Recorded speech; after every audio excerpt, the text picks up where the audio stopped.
Assalamualaikum warahmatullahi wabarakatuh. Waalaikumsalam warahmatullahi wabarakatuh. Pada pertemuan hari ini kita akan membahas jurnal yang telah dikirim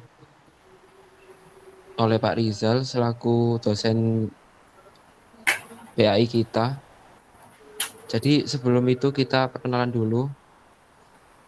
Perkenalkan, nama saya Muhammad Rifki Raja Safirli dari jurusan Teknik Elektro, Prodi S1 Teknik Elektro, kelas B.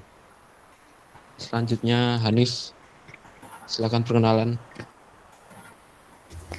Ya, baik, perkenalkan nama saya Hanif Afifah Sandi dari Prodi Teknik Elektro Offering A.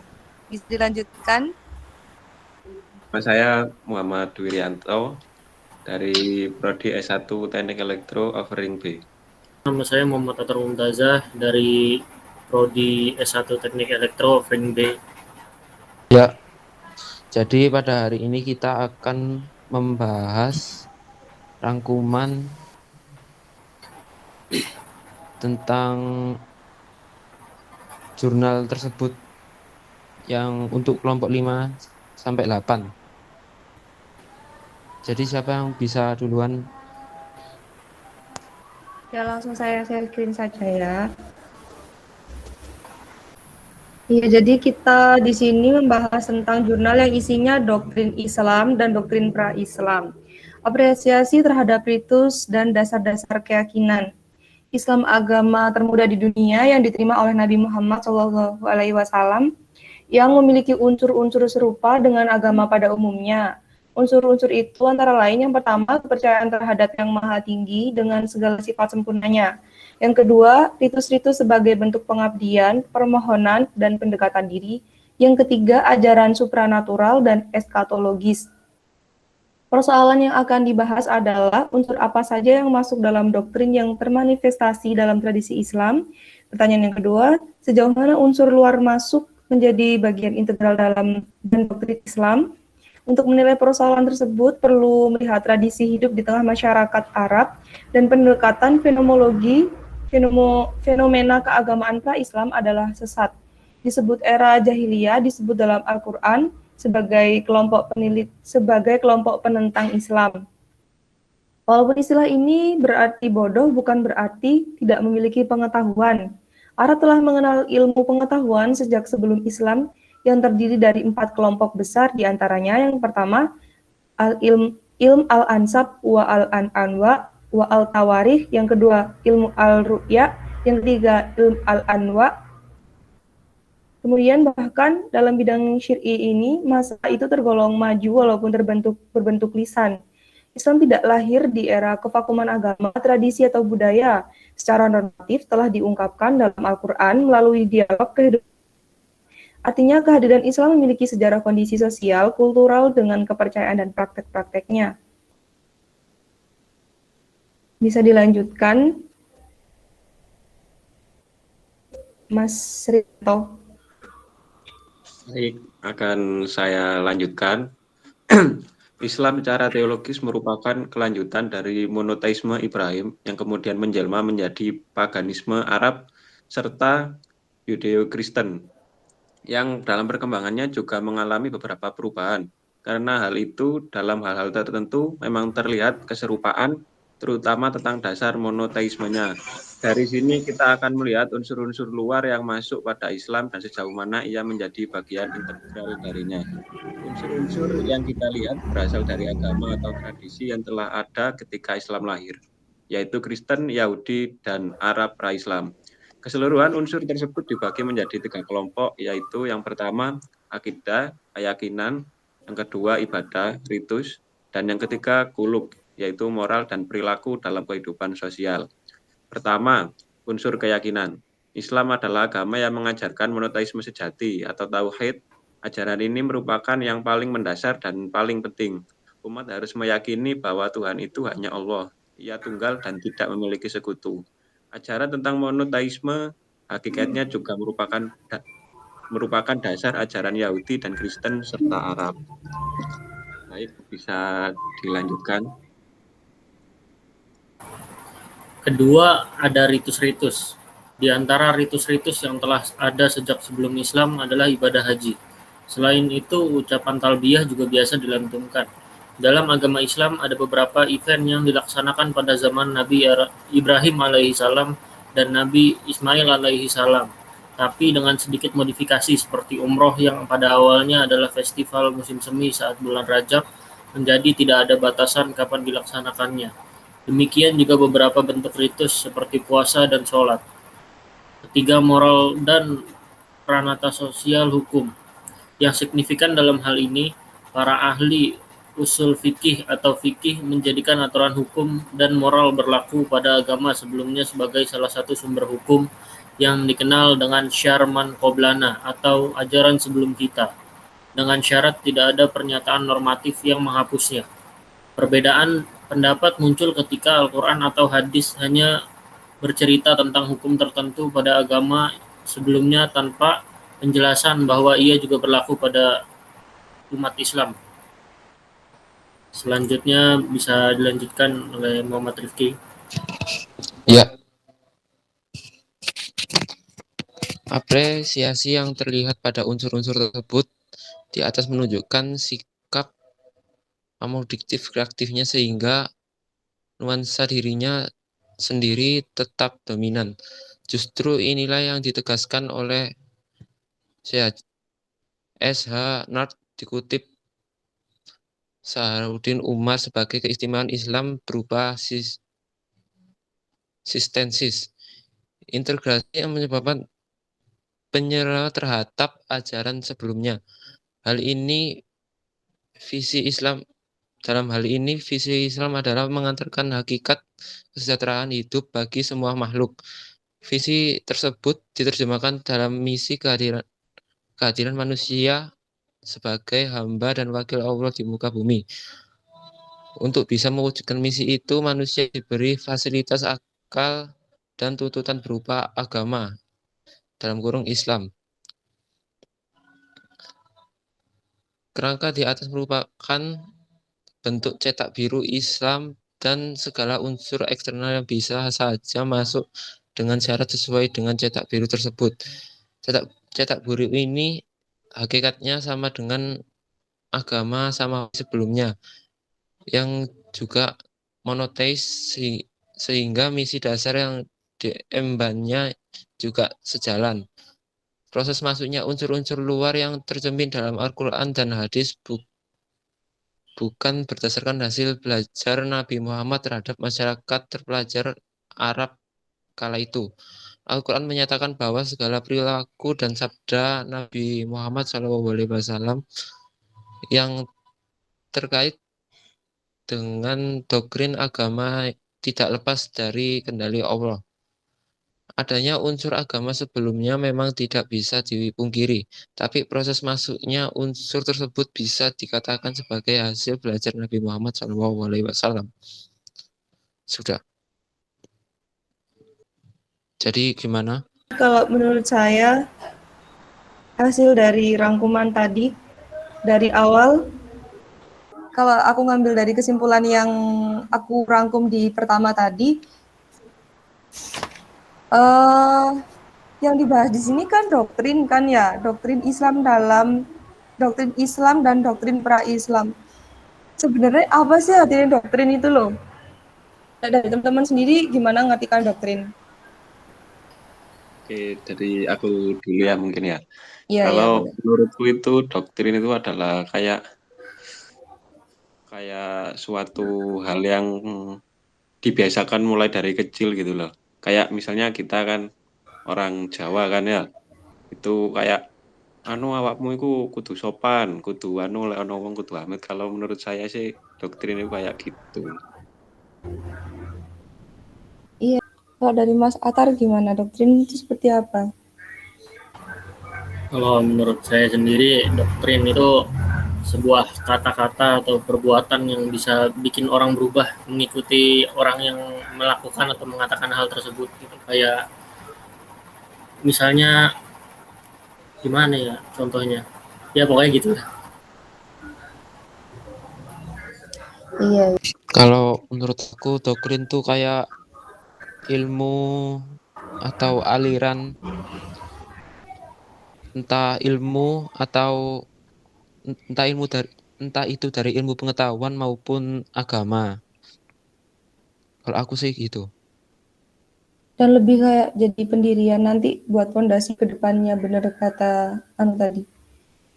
Terus kalau di awal dari jurnal tadi kan ini berarti yang dimaksud tuh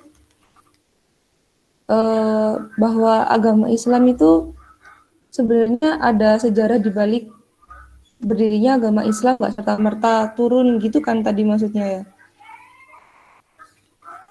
Terus itu, nah adanya Islam itu juga jadi penyempurna agama-agama sebelumnya yang di dalamnya juga masih terkandung kayak kepercayaan tradisi-tradisi yang terdahulu gitu loh. Iya nggak sih? Iya, iya. Iya benar. Kalau kayak yang tadi yang dari tangkepanku yang bahwa unsur-unsur ada kesamaan unsur kan kayak kepercayaan terhadap yang maha tinggi dengan segala sifat sempurnanya. Soalnya di semua agama itu juga mereka percaya sama ada yang percaya sama yang namanya Tuhan yang mereka yakini dan itu jadi panutannya. Kalau kalau pahamku gitu. Terus ritus-ritus sebagai bentuk pengabdian, permohonan dan pendekatan diri. Kalau ritus itu kan kalau dari aku pribadi ritus itu kayak aturan-aturan untuk upacara keagamaan gitu nggak sih? Atau mungkin ada yang lain? Ritus itu kayak ritual yang dilakukan dalam rangka tujuan tertentu gitu. Entah itu agama ataupun adat. Iya, iya. Ritus-ritus sebagai bentuk pengabdian. Terus unsur yang ketiga tadi ada ajaran supranatural dan eskatologis. Kalau supranatural sendiri kan semua yang berhubungan dengan yang tidak terlihat, apa seperti itu ya maksudnya? Ya kayak gitu. Iya Sama kira-kira begitu. kalau aku tadi nyari eskatologis itu ajaran teologi yang mengenai akhir zaman seperti hari kiamat. Soalnya memang kalau di ajaran agama Islam kan pasti ditekankan banget. Tapi nggak cuma di Islam aja sih ya, di semua agama juga menekankan hal-hal yang seperti itu kan ya. Sholat itu masuk ritus ya, Rek? Iya. Kan Iya sih, maksudnya itu. apa tadi kan kayak suatu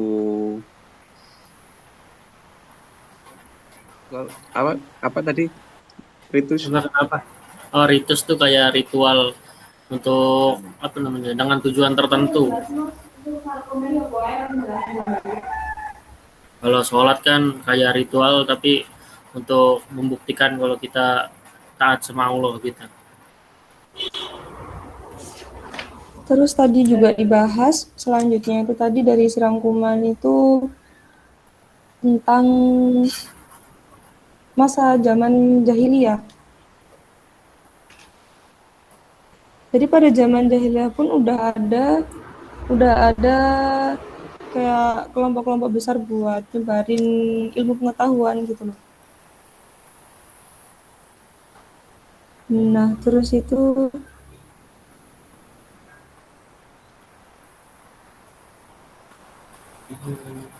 ya apa Rek? oh ya aku sebenarnya ada unek-unek mau tanya tentang pendapatnya kalian Rek. Iya, Jadi ya. Gimana? jadi kan apa kita kan orang Jawa kan ya. Nah, biasanya kan orang Jawa kan ada yang namanya kejawen tuh kan.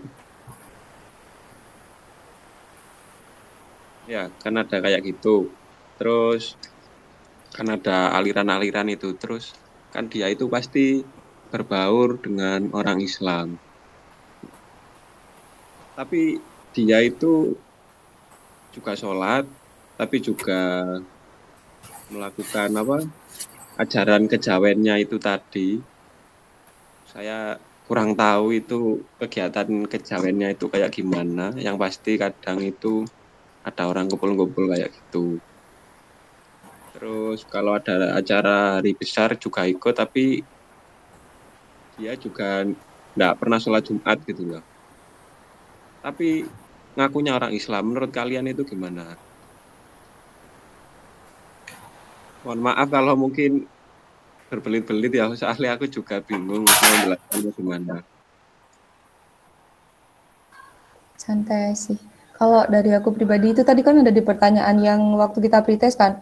Pertanyaan bagaimana orang yang di KTP-nya tuh Islam, tapi dia nggak sholat, itu dikategorikan seperti apa? Apa dia punya iman tapi lemah? Di pilihan tadi kan seperti itu. Atau dia memang kafir gitu. Jadi kayak dideskripsikan lagi sih. Kalau dalam artian kafir itu, atau mungkin dia tergolong orang kafir itu dilihat dari apakah dia memang benar-benar tidak meyakini adanya apa namanya Allah, atau sebenarnya dia juga biasanya masih sholat. Jadi bisa disimpulkan mungkin dia beriman, hanya saja imannya yang lemah. Terus kalau masalah kejawen nih, kalau di aku juga masih sering kayak gitu di daerahku. Bahkan dari keluargaku sendiri ya nih, sedikit curhat aja nih. Kalau dari keluargaku sendiri, misal kayak apa namanya tuh tahlilan gitu loh. Tapi tuh masih pakai, kalian tahu kayak itu nggak sih? Kayak sajen, tahu sajen nggak sih? Tahu. Iya, iya. Jadi tuh masih pakai kayak gitu kan. Terus aku tanya nih ke orang tua aku, lah emang nggak apa-apa tak pakai kayak gitu? Terus gini katanya, ya ini juga cuma mempertahanin apa namanya adat istiadat dari mbah-mbah yang dulu, cuma kayak gitu sih, nggak ada niatan selebihnya buat menyekutukan kayak gitu sih kalau dari keluargaku. Soalnya keluargaku sendiri juga masih pakai kayak gitu gitu loh. Kejawen Berarti yang niatnya itu nggak untuk, maksudnya itu untuk pihak ketiga lah, nggak gitu ya. enggak sih, iya. Tapi pasti kan kalau orang kayak gitu mereka pendapatnya masing-masing, yang melakukan itu pasti punya pendapat masing-masing gitu loh. Kayak tujuannya, maksudnya tujuan mereka tuh masing-masing. Ada yang memang menghormati ya, ada yang memang katanya kan itu katanya dipersembahkan buat yang sudah meninggal, Iya. untuk di katanya tuh kalau tengah malam dia ke situ terus dimakan, terus diminum karena kan ada kopinya. Padahal kalau dilihat secara ilmiah memang kalau kopi panas dia pasti berkurang dengan sendirinya ukurannya, bukan karena ada sosok yang minum itu gitu loh. Betul. Itu sih kalau pemahamanku sejauh ini. Ya, kalau dari pribadi nggak masalah sih orang tua kayak gitu. Yang penting kedepannya kita udah punya pendirian sendiri kayak gitu sih kalau aku pribadi nih ya.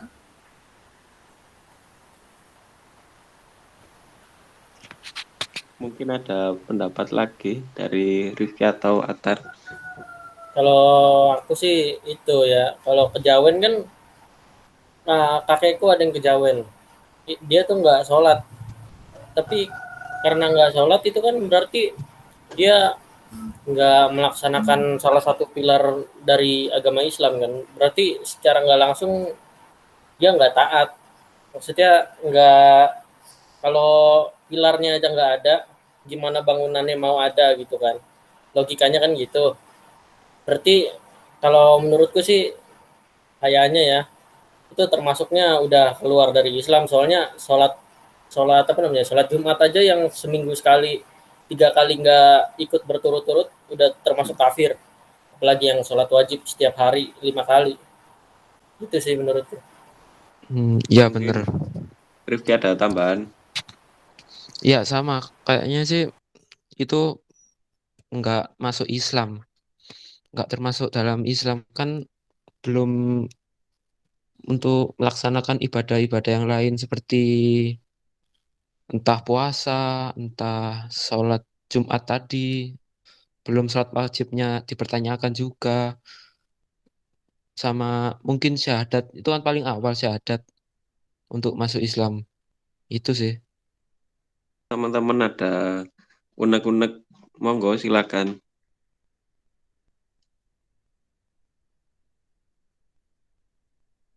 Kayak misal ada pertanyaan-pertanyaan gimana gitu.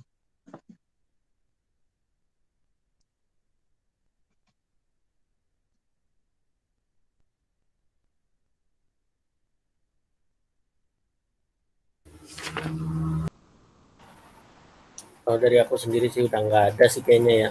Kalau yang berhubungan dengan ini ya, kayaknya sih nggak ada.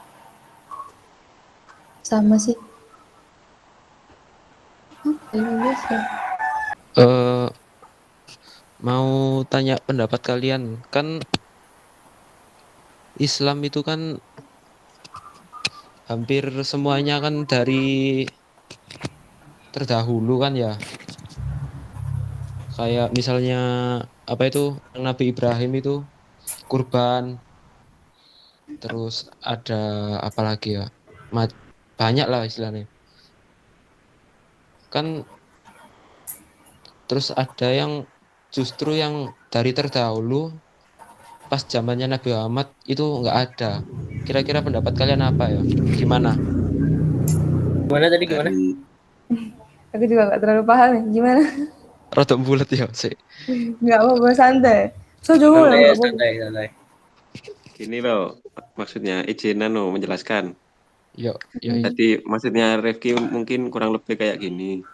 Kan katanya agama Islam itu kan penyempurna agama terdahulu kan. Kayak gabung-gabungin gitu kan. Nggak kayak haji gitu. Terus kurban. Kan itu sudah ada sejak zaman Nabi Ibrahim kan ya, kurban. Nah, itu yang ditanyakan Rifki itu kan ada suatu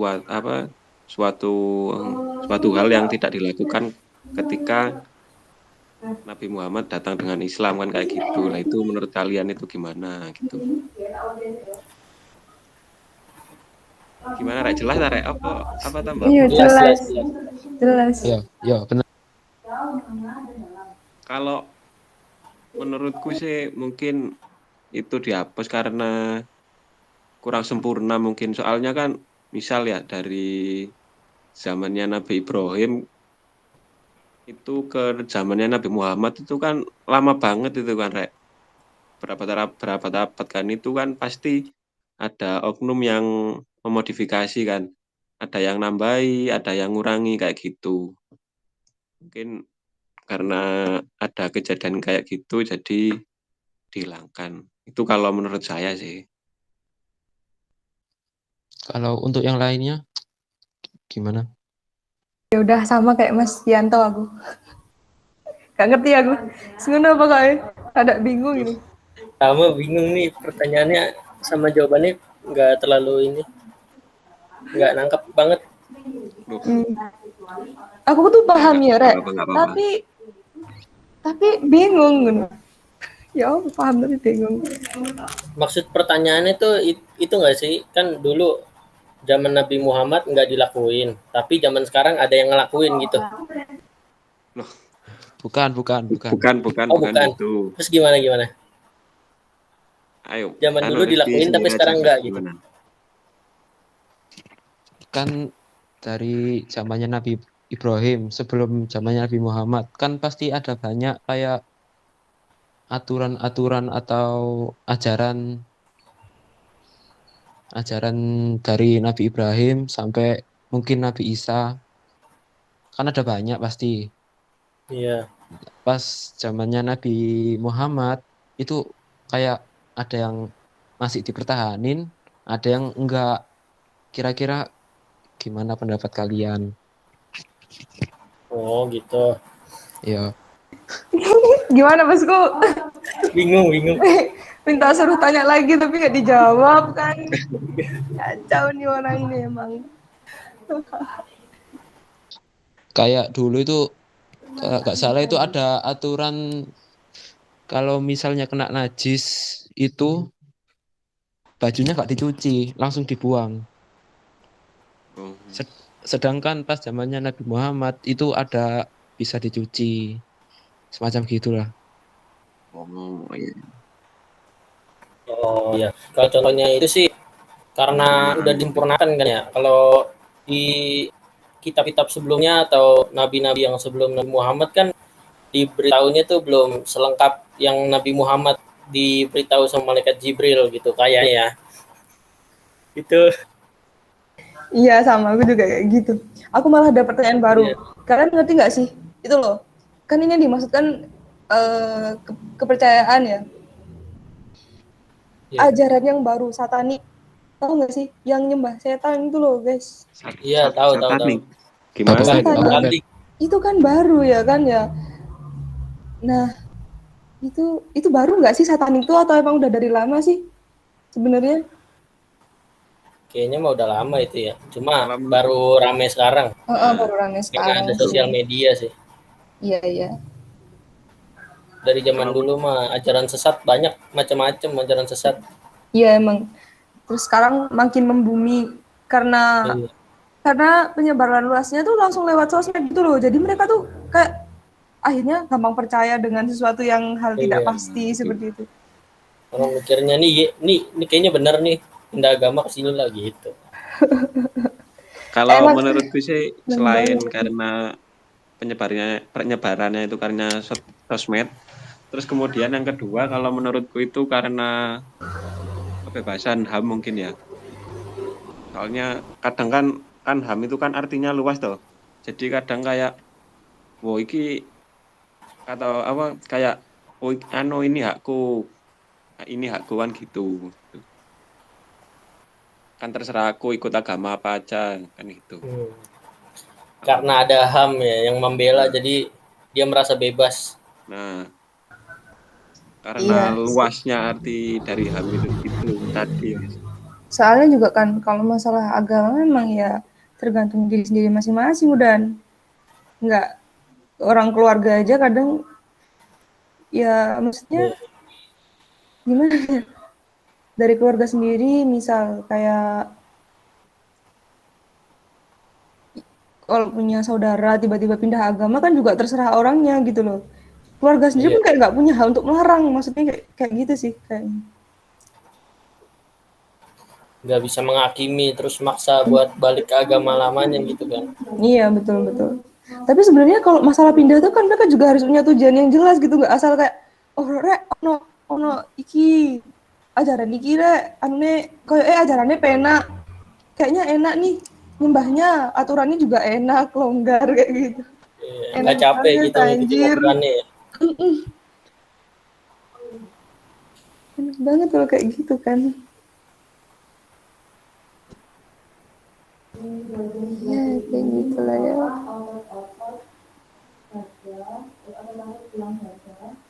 Gimana ini masih lanjut apa gimana?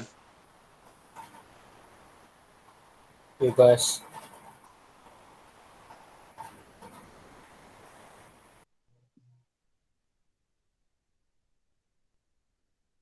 Mik.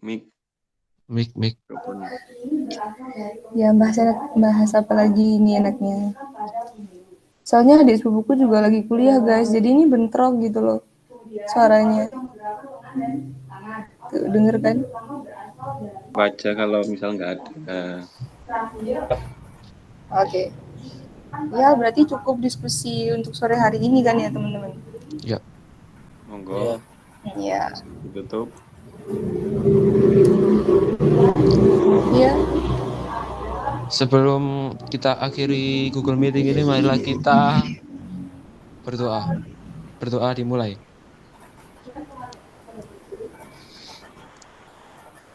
Berdoa selesai. Ya, terima kasih. Assalamualaikum warahmatullahi wabarakatuh. Waalaikumsalam warahmatullahi wabarakatuh. Ini nggak